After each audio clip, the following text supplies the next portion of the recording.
성경 본문이 제법 길지요.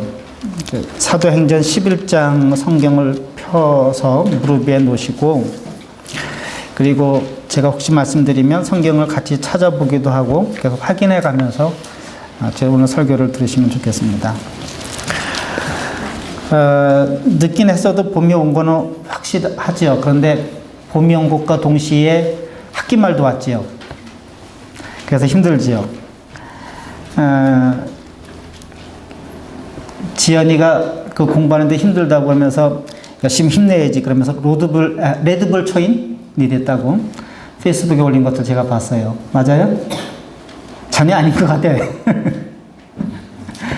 아무튼 학기 말이 되면 공부하는 거 다들 힘든데, 오늘 성경 본문은 그런 힘들고 어렵고 막 이렇게 초조해 하는데 어떤 위로를 주거나 격려를 주는 그런 말씀과는 좀 감이 멀리 떨어진 것 같아요. 미국에 살면서 남편 생각도 나고 이제 고국에 계신 부모님 생각도 나고 뭐 그러긴 한데, 오늘 본문은 도대체 그런 마음을 헤아려주는 말씀 같지는 않습니다. 한동안 막 북한하고 전쟁할 것 같더니 정작 폭탄이 터진 것은 보스턴이지요.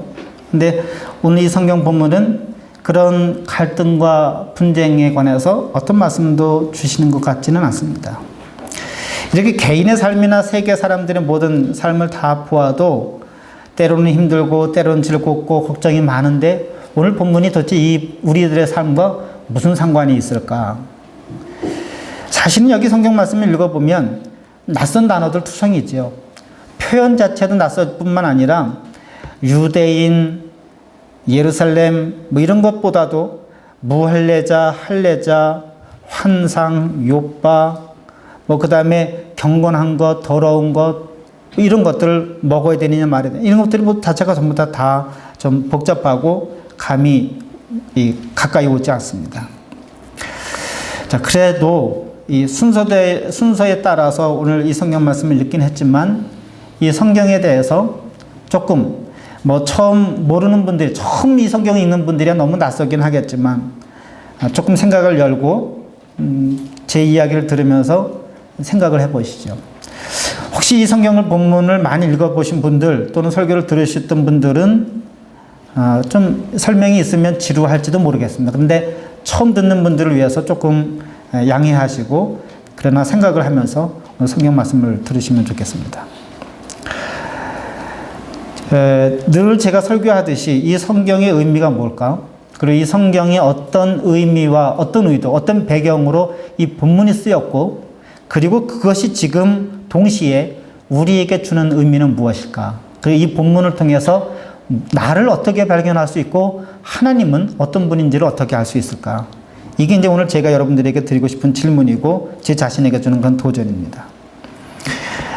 하나님께서 일하시는 방법, 또는 그 하나님의 일을 하는 사람들이 어떻게 자기 한계와 자기 울타리, 자기 장벽을 뛰어넘어서 하나님의 일을 할 수 있을까? 여기 하나님의 일이라고 하니까 그건 뭐 베드로 사도 같은 그런 분들에게만 해당되는 말씀이라고 생각하지만, 사실은 세상에 살아가는 모든 일들에게 다 적용될 수 있는 그런 이야기지요. 어떻게 내가 갖고 있는 한계 속에서 사는 것이 참 편안하고 즐거울 수는 있습니다. 그런데 발전하고 성장하려면 그 한계를, 내 그릇을 깨야 하는데 어떻게 그 그릇을, 내 울타리를 벗어 넘어갈 수 있을까? 하나님께서 일하시는 방법, 그것을 통해서 우리의 한계를 넘어서 보자 하는 말씀이 오늘 초점입니다. 자, 먼저 여러분, 사도들이 누구인지 혹시 아시지요? 사도들은 예수님과 함께 생활했던 사람들입니다. 또 예수님의 말씀을 직접 들은 사람들이고, 사도라고 하는, 영어 아포슬이라고 하는 말은 아포스텔로스라고 하는 보냄을 받은 자라고 하는 히라보에서 유래된 그런 말입니다. 그러니까 여기 말하는 유대에 있는 사도들은 아마도 베드로와 같이 그렇게 먼 곳에서 지금 복음을 전하거나 빌립과 같이 사마리아와 같은 그런 몇몇 사람들을 제외한 예수님의 제자들, 12제자들 중에 일부였을 겁니다. 여기 말하는 형제들은 친형제자매 누이를 얘기하는 것이 아니라 그리스도인들을 말하는 겁니다. 그러니까 지금 예루살렘에 있는 예수님의 제자들과 함께 예수님을 믿는 그런 무리들이 두 가지의 문제를 제기하고 있는 겁니다. 하나는 이방인들이 하나님의 말씀을 들었다 하는 것과 또 하나는 베드로가 가서 이방인들과 함께 밥을 먹었다 하는 그 문제를 제기하고 있는 겁니다. 이것이 오늘 본문의 발단이죠. 사실 여기 11장 1절부터 18절까지 있는 이 내용은 앞에 10장 전체에 있었던 내용을 베드로가 그렇게 문제를 제기한 사도들에게 요약해서 설명하는 내용입니다. 그러니까 앞에 10장에 있는 내용을 보면은 내용이 줄고 또 조금 다르기도 하지요. 그래서 이 내용을 자세하게 이해하시려면 10장에 있는 말씀을 읽으셔야 합니다. 이 말씀을 이해하기 위해서 조금 더 앞으로 갔으면 좋겠습니다. 사도행전 1장 8절로 가보면 많은 그리스도인들이 많이 외우고 잘 좋아하는 그런 말씀이죠. 예수님께서 제자들에게 명령하기를 너희는 예루살렘과 유다와 사마리아와 그리고 땅끝까지 이르러서 내 증인이 되라 하는 그런 말씀입니다. 오늘은 이 본문 자체가 주된 주제가 아니기 때문에 뭐 자세하게 말씀드리진 않겠지만 그 퍼져나가는 방향을 보세요. 이건 지리적인 그 내용을 얘기하고 있잖아요. 근데 요 지리 그대로 예수님께서 말씀하신 그대로 복음이 전파되어져 갔습니다. 그리고 누가는 그렇게 복음이 전파된 것을 예루살렘, 유다, 사마리아 땅끝의 순서에 따라서 사도행전을 기록하고 있어요. 예루살렘과 유다는 예를 들자면 에임스와 아이오와 같은 그런 관계입니다. 내가 있는 곳에서부터 주변으로 확대되어 가는 거죠. 유대와 사마리아까지라고 하는 것은 여기 아이오와와 위스콘신, 아이오와 일리노이 같은, 예를 들면 여기 미국과 캐나다와 같은 그런 아주 다른 지역을 이야기하는 겁니다. 그런데 예루살렘에서 유다라고 하는 것은 내가 살던 곳, 내 중심에서부터 점점 퍼져나가는 거라고 한다면 유대와 사마리아는 서로 상종하지 않는 사람들이 살고 있는 곳이에요.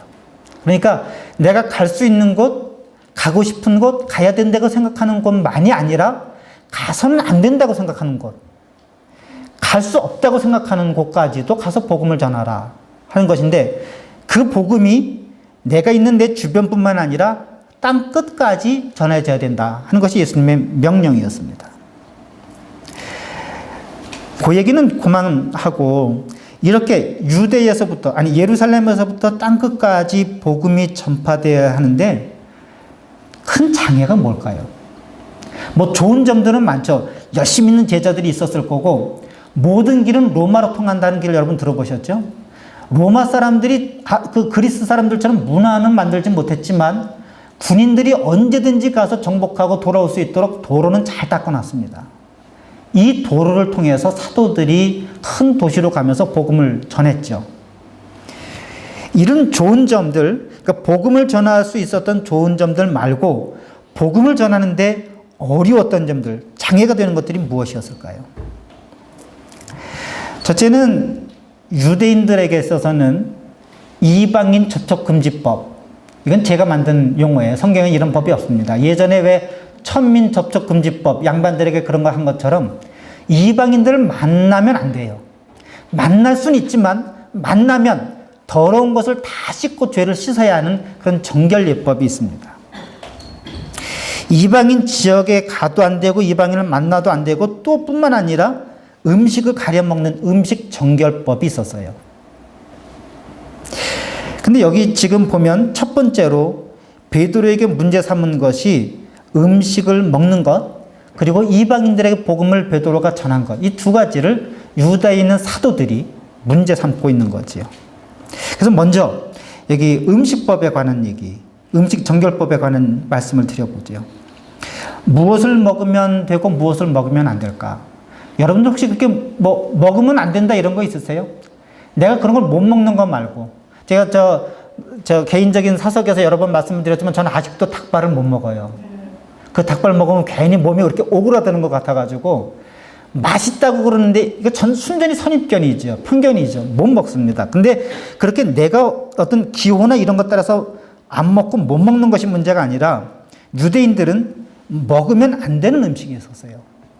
이 법이 생기게 된 근본적인 이유가 뭐냐면 유대인들의 일반적인 사고방식, 하느님의 명령에 따라서 어떤 특수한 제사장이나 바리새인들만이 아니라 유대인이라고 생각하면 모든 사람들이 다 생각하는 그런 사고방식, 생각이 있었어요. 그게 뭐냐면 세상의 모든 것이 다 부정한 것, 정한 것, 그리고 거룩한 것으로 되어 있다고 봤어요. 거룩한 것은 누구죠? 거룩한 분은 하나님. 부정한 것은 깨끗하지 못한 것. 그 이방인들이에요. 죄인들이에요. 그래서 유대인들은 정한 사람들이어서 부정하거나 더러운 곳에 가면 안 되고, 시체도 만지면 안 되고, 이방인 지역에 가도 안 되고, 가면 정하도록 깨끗해져야 되는 거예요. 그리고 그 삶의 방향은 어디까지 가야 되냐면 하나님이 거룩하신 것처럼 그렇게 정한 유대인들은 거룩함으로 나가야 되는 것이 유대인들의 삶의 목표고 방향이에요. 이건 유대인들의 어린아이에서부터 어른들에 이르기까지 모든 사람들이 갖고 있는 일반적인 생각입니다. 사람들이 거룩해야, 정할 수 있어, 깨끗해야 하나님을 만날 수 있고 하나님과 올바른 관계를 맺을 수 있다고 믿었기 때문에 그런 겁니다. 사람뿐만 아니라 식물도 동물도 다 마찬가지지요. 그것에 따라서 이들에게는 까다로운 음식법이 만들어졌어요. 왜냐하면 이건 유대인들의 믿음이에요. 제사를 지내기 이전까지 유대인들은 동물 음식을 먹지 않았다고 그래요. 성경에 보면 창세기에만 하나님이 만드시고 이렇게 했기 때문에. 그런데 사람들이 타락을 하고 동물 음식을 먹기 시작을 했죠. 근데 그 동물 음식을 먹을 때 아무나 잡아서 아무 고기나 먹는 것이 아니라 반드시 제사 드렸던 음식만 먹었습니다. 왜냐하면 레위기나 이런 출애굽기에 보면 제사 드렸던 그 고기를 제사장들이 먹고 남은 것을 백성들이 나눠 먹었으니까.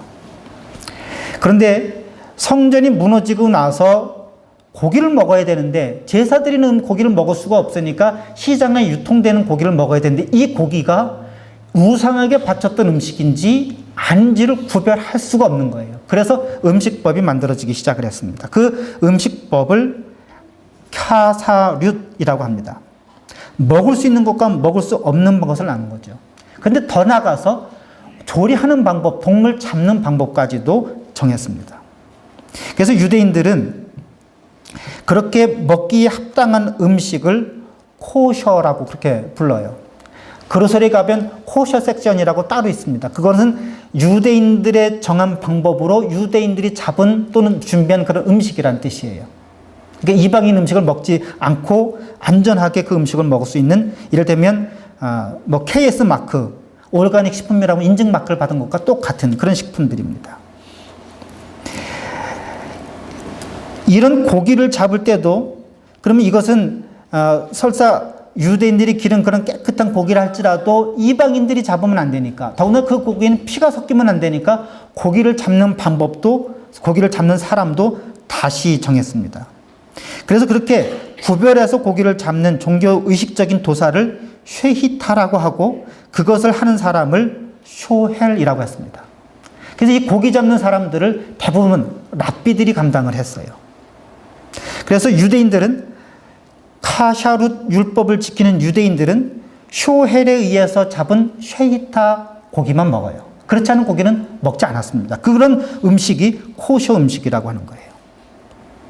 이렇게 조리하는 방법, 누가 고기를 잡았느냐 하는 그런 방법뿐만 아니라 성경을 보면 먹어야 되는 짐승, 먹지 못하는 짐승들을 구분해 놨습니다. 레위기, 신명기, 출애굽기 이런 데 보면 예를 들면 발이 갈라져서 쪽발이 되고 새김질하는 동물은 어느 것이나 먹을 수 있지만 낙타나 토끼나 오리, 돼지는 먹을 수 없습니다.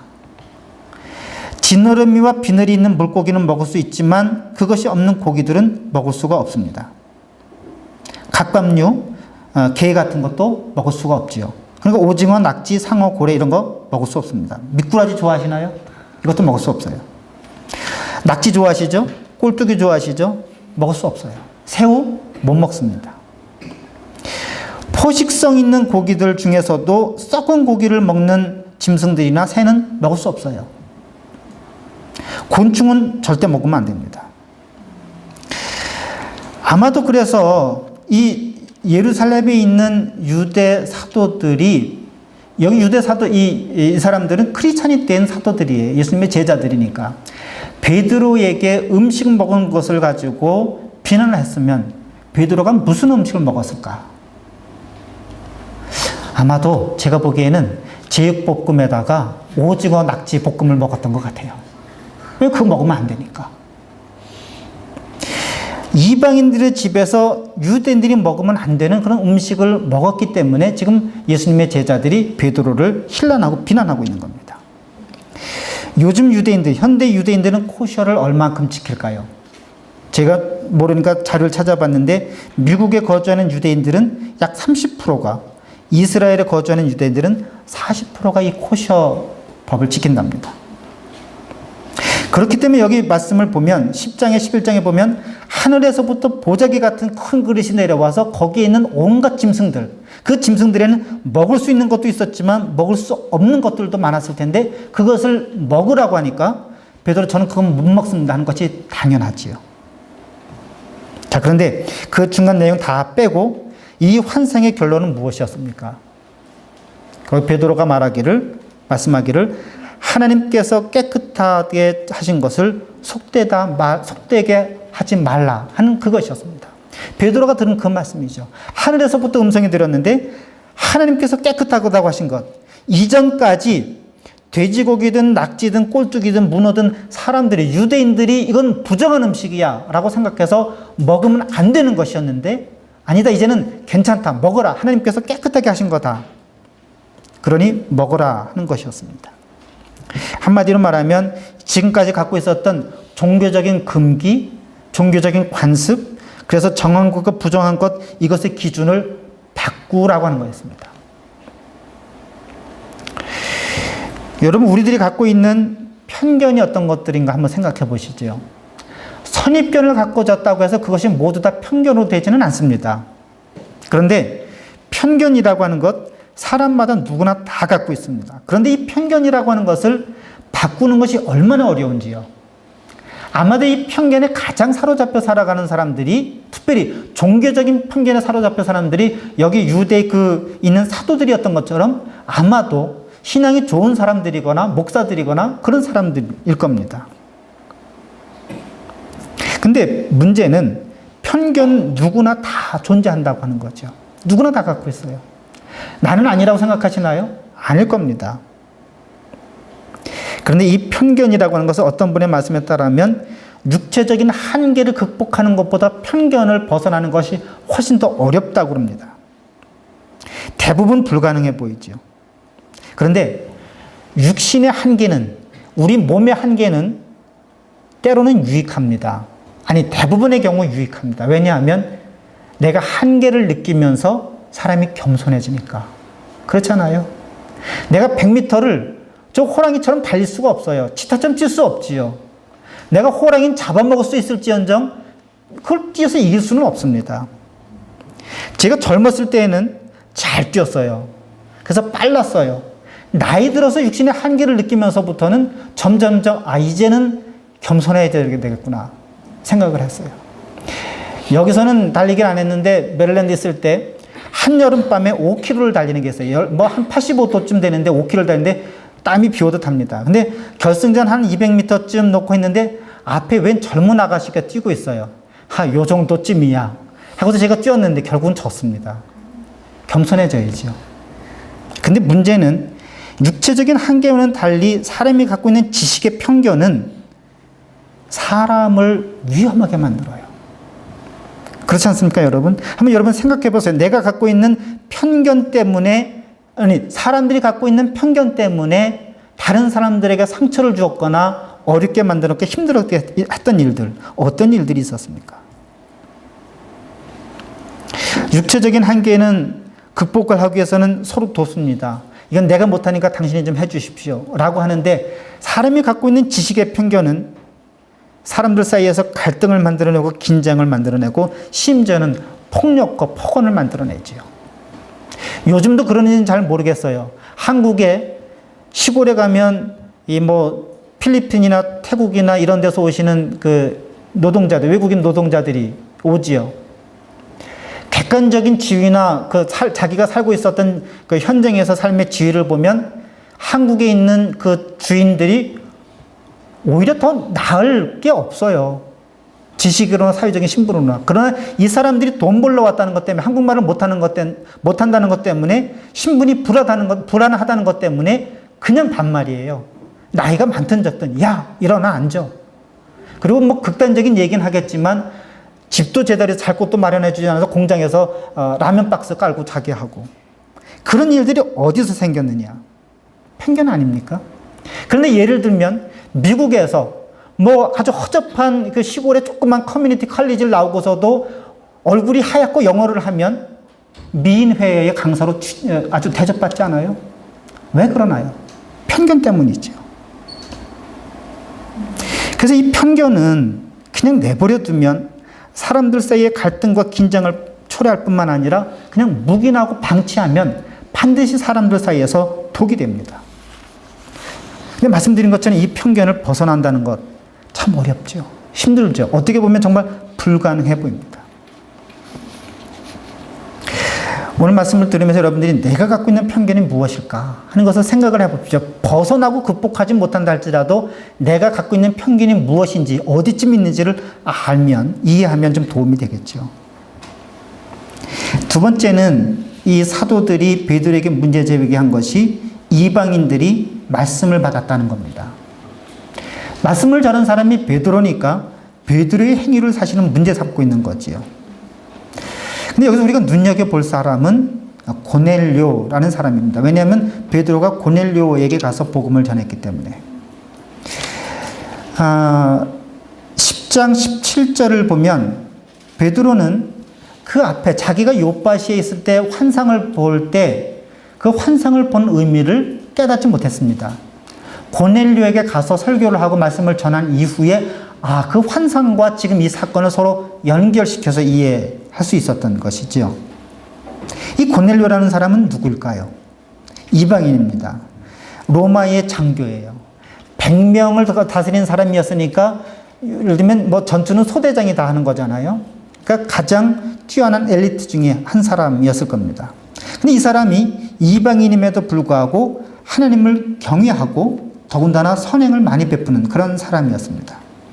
다른 것은 다 그만두고 이 사람이 경건하다 또는 11장에 와서는 베드로가 이분을 의롭다고 표현했는데 유대인이 아닌 이방인에게는 표현하지 않는 그런 말입니다. 누가복음에서만 이런 표현들이 간혹 발견되는데 어떤 때 발견되냐 하면 이방인이었다가 유대교로 개종한 사람들 또는 그렇게 그 회당에 참여해서 이방인이지만 회당에 참여해서 하나님의 말씀을 듣는 그런 사람들, 그런 개인들, 그런 집단들에게만 사도행전에서 사용합니다. 예를 들면 10장, 11장에 있었던 고넬료와 같은 사람, 루디아와 같은 사람, 유스도와 같은 사람, 또는 사도 바울이 복음을 전할 때 경건한 귀부인, 이런 사람들은 다 이방인이었지만 유대교로 개종해서 하나님을 믿는 그런 사람들이었습니다. 개중에는 아예 할례도 받고 유대교인이 된 사람도 있고 고넬료처럼 아직 그렇게 정결 예식이 돼서 유대인이 완전히 되지는 않았지만 하나님을 믿는 이방인, 그런 사람들도 있었죠. 문제는 누가가 이 고넬료의 사건을 이 누가복음 독자들에게 이 시점에서 왜 들려주었는가 하는 얘기입니다. 베드로에게 헬레파 유대인들이 반발했던 것처럼 초대교회에서는 복음을 전해야 되는데 그 복음에 전해야 되는 그 장애물이 언어도 아니었고 아까 말씀드린 것처럼 음식법과 이런 것들과 함께 이방인을 접촉하면 안 된다고 하는 유대인들의 고정관념, 사고방식, 편견 때문이었습니다. 그래서 이방인들에게 저들은 저주받은 백성들인데 하나님의 버림을 받은 사람들인데 저들에게 과연 말씀을 전하는 것이 옳은가 그른가 하는 것이 아직 정리되지 않은 그런 시점이죠. 그래서 이 사도행전의 저자 누가는 그렇게 이방인 선교에 대해서 의문을 푸는 사람들 또는 반발하는 사람, 반대하는 사람들을 설득하고 그들에게 이렇게 복음이 전해져도 괜찮다는 것을 설명하기 위해서 하나님을 경외하는 사람이라고 불려지는 고넬료 사건을 예를 든 겁니다. 그래서 예루살렘에 와서 베드로가 말씀을 전할 때 예전에 고넬료가 그랬던 것처럼 그렇게 고넬료의 예를 들면서 지금 사도들에게 설명을 하고 있는 거예요. 자, 이방인이지만 유대교로 개종한 사람, 이방인이지만 아직 확실히 유대인이 되지는 않았지만, 정결례법을 거치지 않아서 유대인이 되지 않았지만 유대인들이 거부감 없이, 그 유대교 사도들이 거부감 없이 받아들일 수 있는 만한 사람, 그런 사람으로 고넬료의 예를 든 거죠. 뿐만 아니라 누가는 이 독자들을 위한 배려도 빼놓지 않았습니다. 왜냐하면 지난번에 그 9장 있는 것, 9장, 10장 이렇게 말씀드릴 때도 했지만 룻다, 욥바의 사건을 거쳐서 지금 가이사랴의 고넬료 사건을 얘기하고 있는 겁니다. 그러니까 차츰차츰 준비시켜서, 아, 고넬료도 복음을 받았어? 그러면 이방인은 이렇게 준비할 수 있도록 누가는 준비시키고 있는 거죠. 뿐만 아니라 구약 성경 창세기에 있는 말씀을 아주 익숙하게 있던 그런 그 독자들에게 여기 지금 베드로가 본 환상에서 보자기에 쌓여 있는 그런 음식물들의 목록을 기록하는데 그것이 창세기 1장 24절의 목록과 똑같아서 이것이 그냥 하늘이 열려서 환상으로 내려오는 그 사건만이 아니라 하나님의 창조 질서의 얘기다. 하나님의 창조의 섭리를 깨달아 봐라. 원래 하나님께서 모든 것을 다 선하게 지으신 그런 하나님의 창조의 본래 뜻이 무엇인가를 생각해 보라고 하는 겁니다. 성경 공부할 때 제가 받은 질문 중에 하나가, 왜 우리는 기독교인들이 복음을 전할 때 세상 사람들을 죄인이라고 하고서 복음을 전하나요? 그것에 대해서 물론 충분히 의미가 있습니다. 근데 우리가 조금 그걸 바꿔야 되는 그 이유가, 창세기에 보면 하나님께서 먼저 죄인을 창조하지 않으셨어요. 그렇잖아요. 하나님께서 사람을 창조하시고 보기에 좋았다고 선하게 창조하신 거예요. 그러니까 우리 모두가 다 선해야 된다 또는 선했다라고 하는 것을, 우리는 선할 수 있다고 하는 것을 전제로 삼아서 사람들을 만나야 되는 거죠. 당신은 죄인이고 나는 선하고, 당신은 죄인이고 나는 의로운 사람이라고 하는 그런 구조에서부터 사람을 만나기 시작하면 듣는 사람들이 얼마나 불편하겠어요. 사람이 불편해서 뿐만 아니라 성경의 시작 자체가 하나님께서 이 세상의 모든 창조물들은 하나님의 형상에 따라서, 하나님의 뜻에 따라서 선하게 지으셨다고 하는 것, 그것을 생각해 보라 하는 말씀입니다. 이 말씀을, 이 환상을 베드로는 고넬료라고 하는 사람을 만나고 나서야 깨닫습니다. 그 깨달음의 결과가 뭐지요? 거기 보면 하나님은 왜 사람의 외모를 보지 아니하시고 각 나라 중 하나님을 경외하며, 누구를 지칭하는 말이었죠? 고넬료를 지칭하는 말이었습니다. 하나님을 경외하며 의를 행하는 사람은 다 받으시는구나 하고 베드로가 깨달은 거예요. 이전까지는 저런 이방인들은 안 돼, 저런 절름발이들은 안 돼, 저런 정신병자들은 안 돼 라고 그렇게 장애물을 치고 벽을 치고 그렇게 살았는데, 하나님은 그런 외모를 보지 아니하시고 사람의 본 모습을 보시는구나. 이걸 베드로가 깨달은 거지요.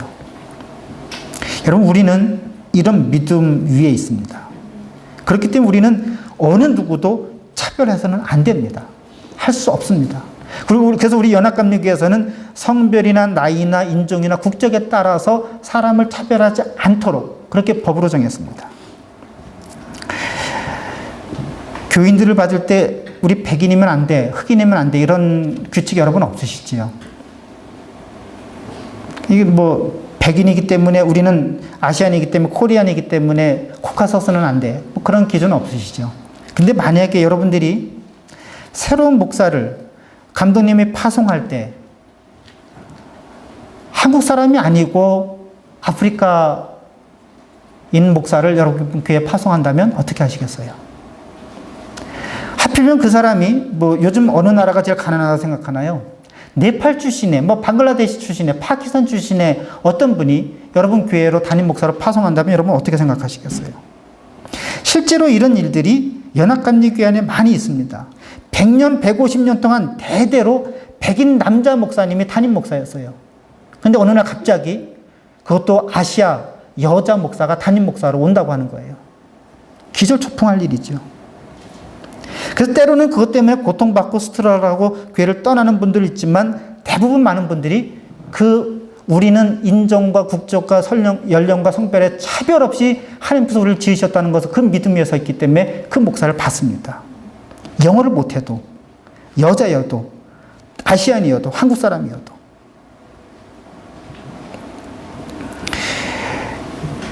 여러분 아이들이 자라서 이제 결혼할 때가 되잖아요.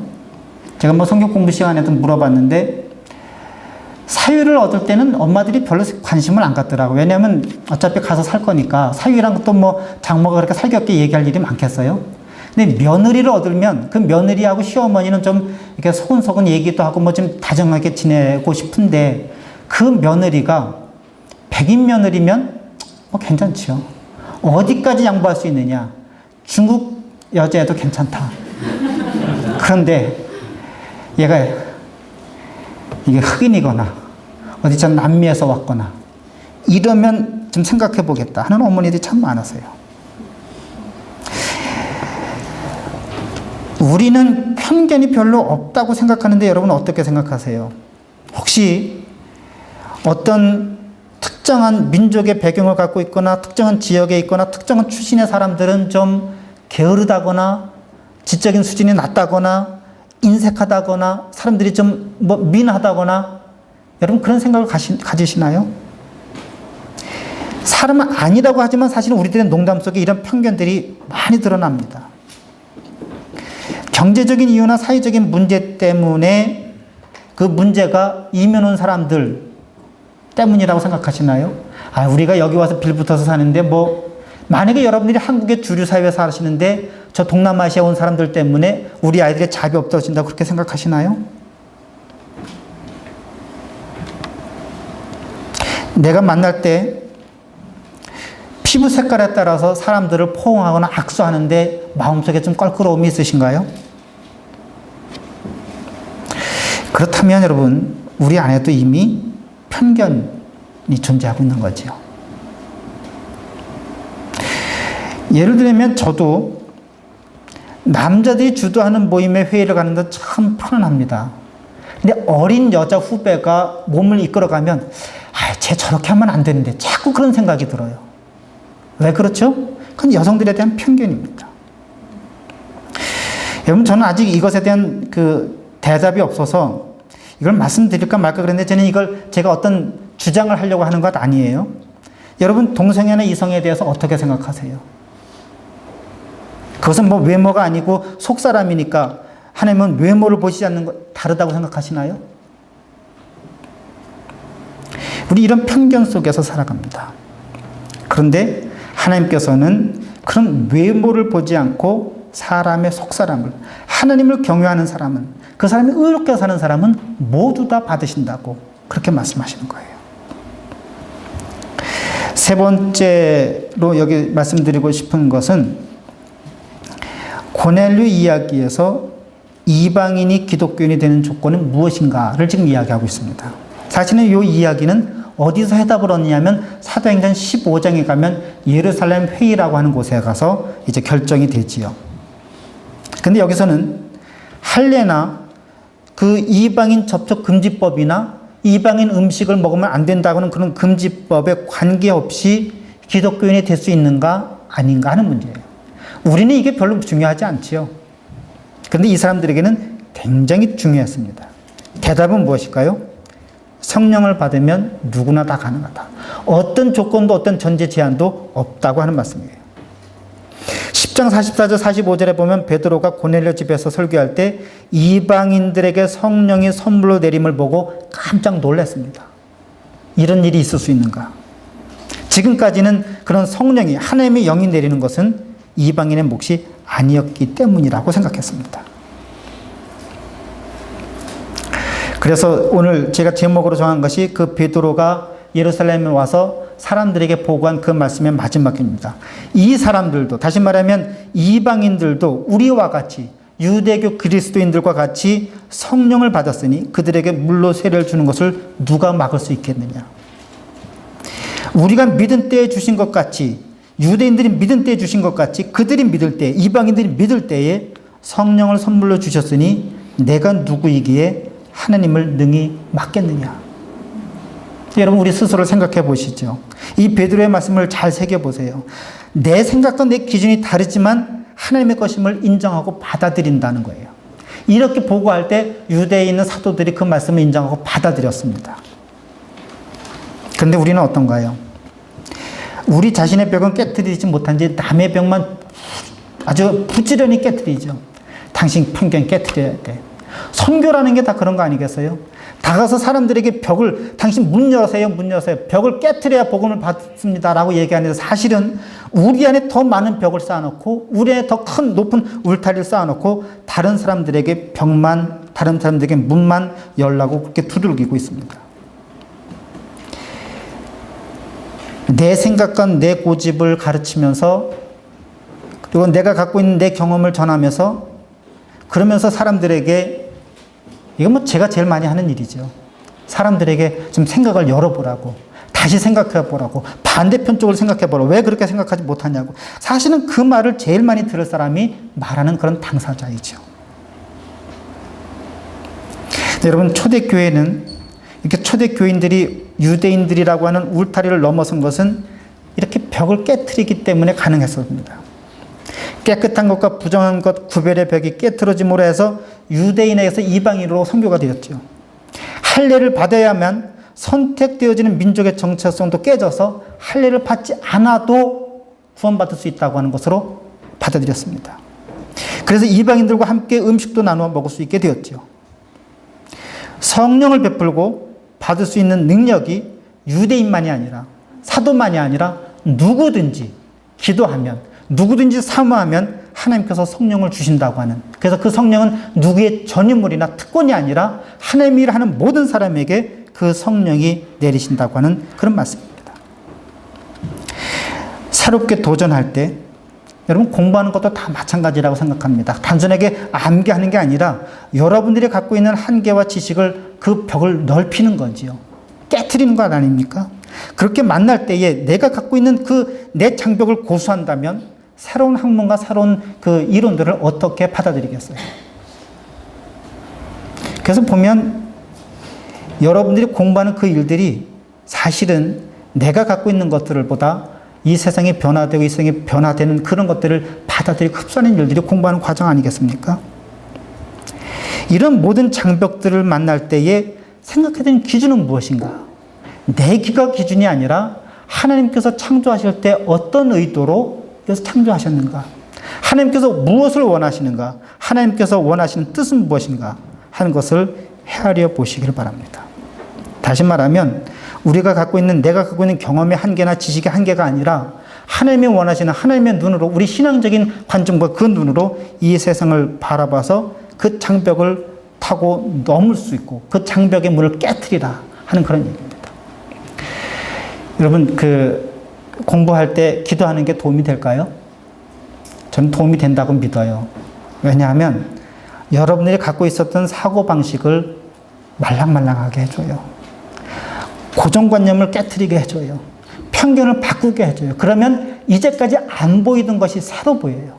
교과서를 읽고 외우는 것, 그런 것보다는 좀 더 새롭게 실험할 때 이제 다른 사람들이 보지 않던 관점에서 새롭게 봐보세요. 그 지혜를 하나님께 구해보십시오. 변화를 누구나 다 두려워하죠. 그리고 내가 쌓아놓던 이 성이 무너지면 마치 내가 무너지는 것 같이 두렵지요. 그러나 그 두려움을 잠깐 뒤로 물러시고 내가 쌓고 있는 이 성이 과연 나를 발전시키는가, 성장시키는가, 아니면 나를 그 울타리 안에 가두는가, 여러분 오늘 생각해 보시길 바랍니다. 예수를 믿고 변한다고 하는 것 말은 쉽지만 참 어렵습니다.